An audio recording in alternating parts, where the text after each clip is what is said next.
Salut, bonjour à tous, c'est Frédéric, bienvenue de retour sur la French Connection. Tout de suite, nous replongeons dans la vie de Jean-Luc Brunel tout en observant la relation toxique qu'il entretenait avec Jeffrey Epstein ou Jeffrey Epstein et la franco-britannique Ghislaine Maxwell.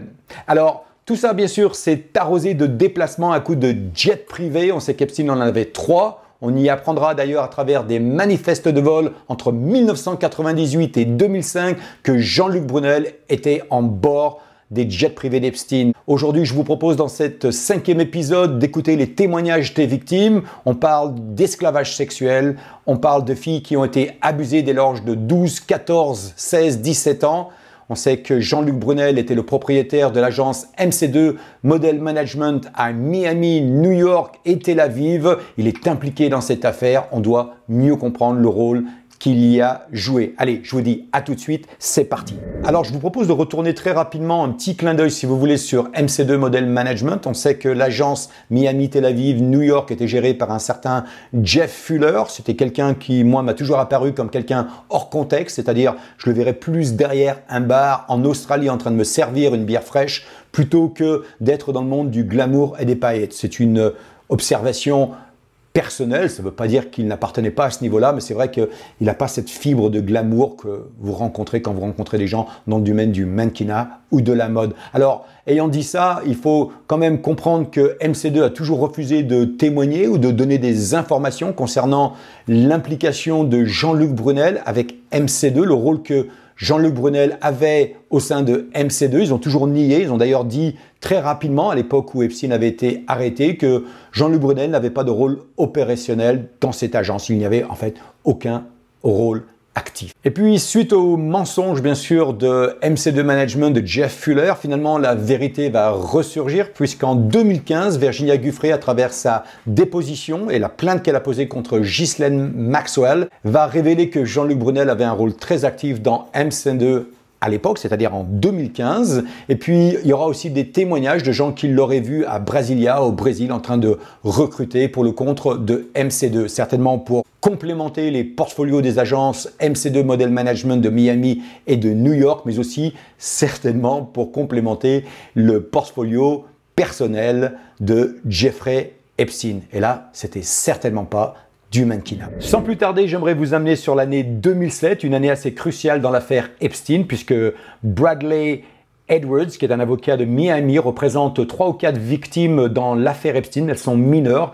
elles veulent porter plainte, elles lui décrivent les sévices et les abus sexuels qu'elles ont vécus aux mains de Jeffrey Epstein, mais aussi de sa cohorte, de son cercle rapproché à Miami. Alors, bien sûr, Bradley va s'investir dans cette enquête. Il va pousser jusqu'au moment où il va porter plainte contre Jeffrey Epstein. Alors, bien sûr, comme dans tout procès, il y aura des témoignages, il y aura des dépositions. Et là, on va avoir une source d'information incroyable, plus particulièrement d'une femme qui s'appelle Maritza Vazquez. C'était la comptable, c'était celle qui tenait les livres de compte de l'agence de modèle MC2 à Miami. Elle va nous révéler des informations sur Jean-Luc Brunel. Très important puisque ces informations, on les retrouvera plus tard dans un livre que Bradley Edwards a écrit qui s'appelle The Relentless Pursuit, qui veut dire la poursuite sans relâche dans l'affaire Epstein. Voilà, tout de suite, on va passer en revue les informations qui font partie de cette déposition que Maritza Vazquez a donnée lors de ce procès en 2007. C'est des informations excellentes, vous allez voir, ça vaut vraiment le coup.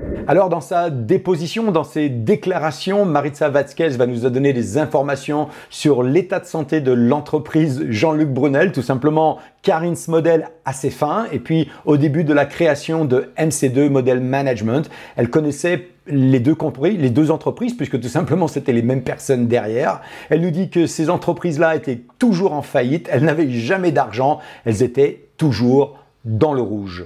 Cette même Maritza Vazquez va évoquer l'époque où Jeffrey Epstein est sur le point d'investir dans cette agence de modèles mannequins. Il sait que Carin's Model ne va plus exister, qu'elle va devenir MC2 Model Management. Il veut savoir les comptes, il veut savoir la santé de cette entreprise.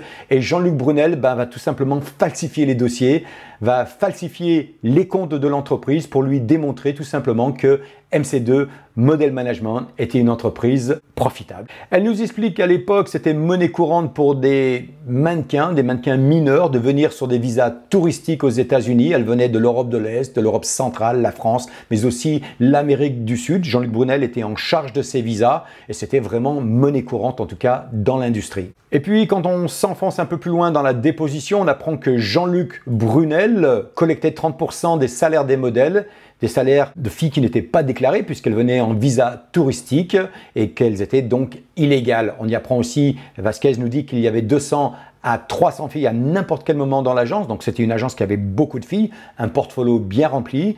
Et puis elle donnera des détails, elle dira que Jean-Luc Brunel recrutait quelques filles, souvent jeunes, très belles, qui étaient un petit peu en parallèle avec les goûts de Jeffrey Epstein. Celles-là auront l'opportunité de rester dans les appartements de Jeffrey Epstein. Avec la cerise sur le gâteau, elles n'auraient pas à payer de loyer. Ce qui m'intéresse dans la déclaration, dans la déposition de Maritza Vasquez, c'est tout simplement les éléments qu'elle nous donne, les informations assez, je dirais, assez privée, la relation entre Epstein et Jean-Luc Brunel, comment ces gens-là se nourrissaient l'un de l'autre, leur relation et l'ambiguïté de cette relation. Alors elle nous dit que Jean-Luc Brunel qualifiait Epstein comme son ami, un ami proche, un ami riche, un millionnaire. Jean-Luc Brunel conduisait personnellement des filles mineures aux fêtes d'Epstein. Jean-Luc Brunel était habillé de la tête aux pieds avec des vêtements de marque, un peu show-off, elle dit. Jean-Luc Brunel n'a pas d'argent. Tout ce qu'il achète, tout ce qu'il fait, c'est tout à crédit. D'ailleurs, un des témoins dans la déposition avait décrit que Jean-Luc Brunel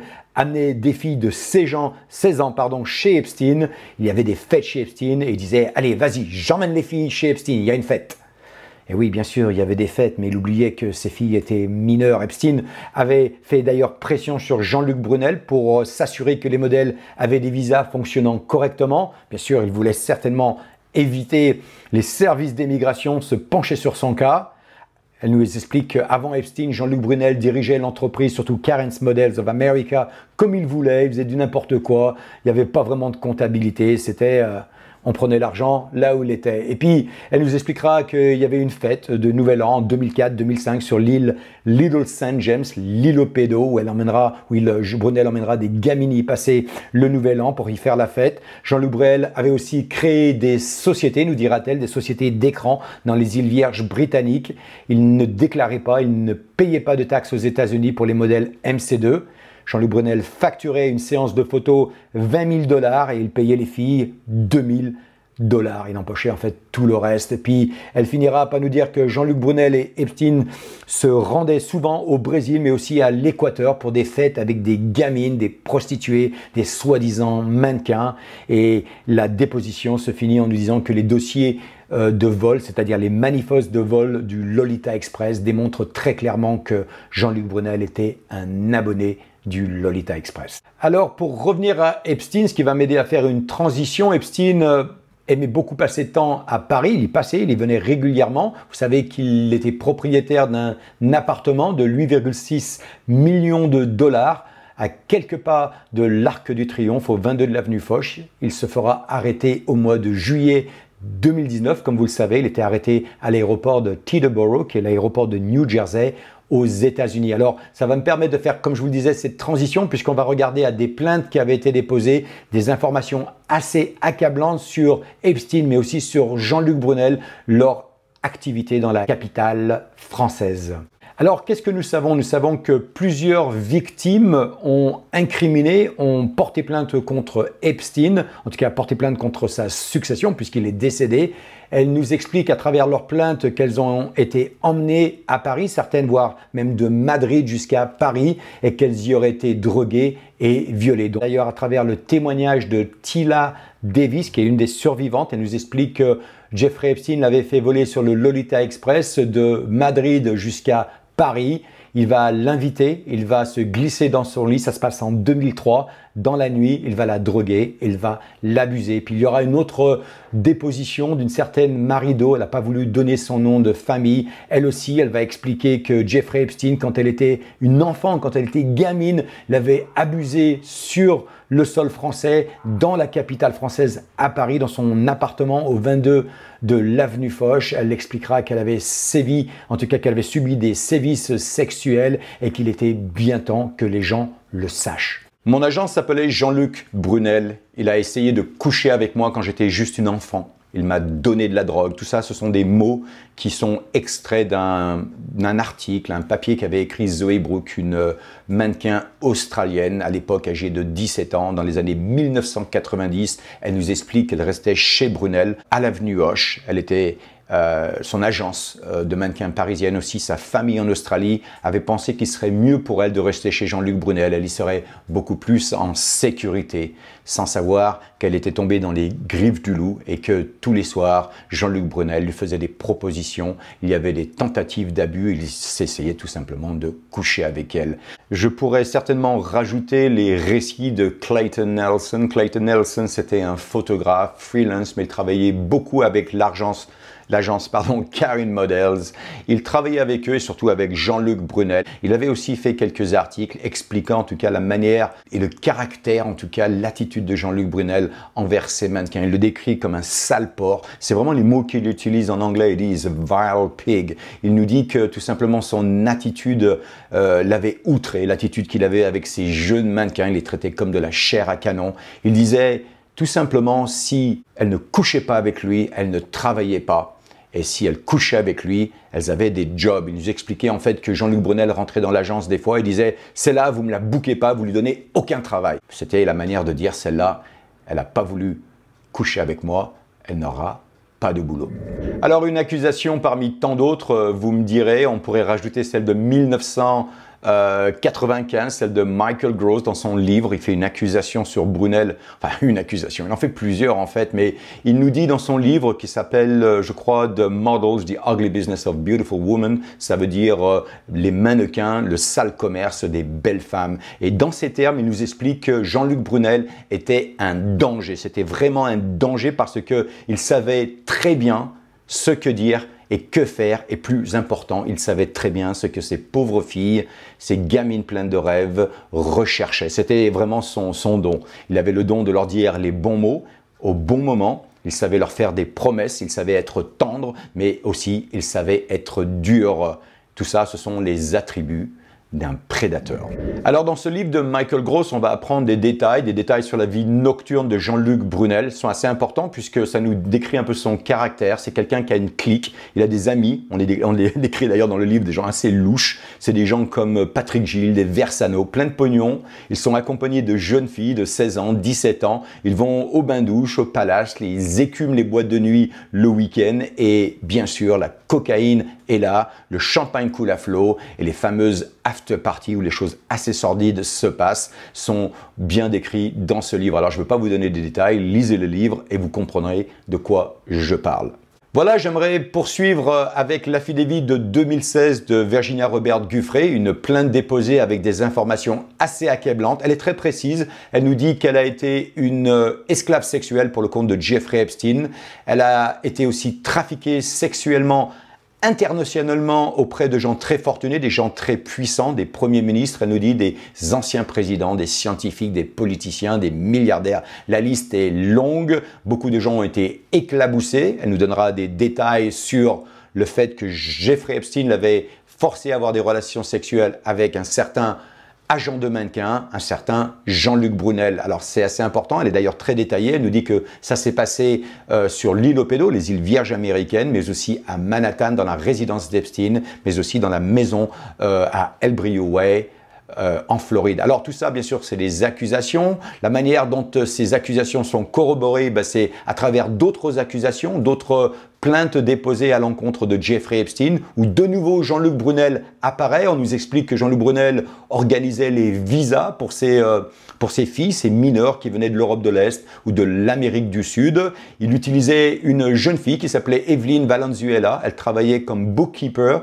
c'est-à-dire s'occupait un petit peu du petit cash, des comptes, des petites dépenses de l'agence MC2 Model Management, mais elle était aussi responsable de faire les applications pour les visas touristiques de ces mannequins. Voilà, donc vous imaginez bien que toutes ces informations sortent de quelque part, elles sortent de ces plaintes, ces affidavits, ces dépositions qui ont été faites. En tout cas, celle sur laquelle on s'est basé, c'était sur Maritza Vázquez, l'ancienne comptable de l'agence de mannequins MC2 Model Management. Elle nous apprend énormément d'informations. Elle confirme que Evelyn Valenzuela était son assistante, mais que aussi elle était responsable des visas, les visas que Jean-Luc Brunel lui demandait de sécuriser. Elle était notamment connue pour avoir fait le visa de Nadia Marcinkova, qui est devenue l'esclave sexuelle de Jeffrey Epstein. Alors ça aussi, bien sûr, il y a beaucoup de questions à se poser, puisque des victimes nous diront que Nadia Marcinkova était venue aux États-Unis, elle avait une quinzaine d'années, apparemment Jeffrey Epstein l'avait achetée en Slovaquie, et puis elle sera abusée, conditionnée, mise en confiance pour après avoir servi en tant qu'esclave sexuelle pour Jeffrey Epstein. Beaucoup de victimes nous diront que Nadia participait dans les abus sexuels, dans les orgies qui se passaient aux îles Vierges américaines, mais aussi bien à Manhattan et dans la propriété de Miami. Elles nous décriront Nadia un petit peu différent que Nadia s'est décrit elle-même. Tout ça, on va aller plonger dedans dans le prochain épisode, dans le 6e épisode de cette mini-saga série sur Jean-Luc Brunel. Et je finirai en vous disant que le FBI est sur les talons de Nadia Marcinkova. Ils veulent simplement l'interroger, savoir son histoire, qu'elle nous explique un petit peu les rouages de ce trafic sexuel intercontinental que Jeffrey Epstein et ses amis menaient. Elle a beaucoup d'informations qui permettraient de corroborer les témoignages d'autres victimes. Et puis la dernière nouvelle, c'est la prosécution des îles Vierges américaine, là où Epstein avait son île privée. La juge, la prosécuteur a décidé de réquisitionner les manifestes de vol qui appartenaient aux 4 hélicoptères dont Epstein était propriétaire, mais aussi de ses 3 jets privés. Ce qu'elle essaye de faire tout simplement, c'est de comprendre qui venait sur l'île, quels étaient les protagoniste de ce trafic sexuel, puisque sur l'île, tout le monde savait. D'ailleurs, tout le monde sur l'île l'appelait l'île aux pédophiles. Voilà, donc ça sera tout pour le 5e épisode de cette mini-saga série sur Brunel. Merci encore de nous avoir suivis. Merci pour ceux qui nous soutiennent. Vous savez que c'est important. Il est important qu'on puisse être vu. Et pour être vu, on a besoin de votre soutien. N'hésitez pas à vous inscrire. C'est gratuit. Appuyez sur tous les petits boutons qui vont bien. Et je vous donne rendez-vous dans le 6e épisode de cette mini-saga. Je vous dis à très bientôt. Merci. Ciao.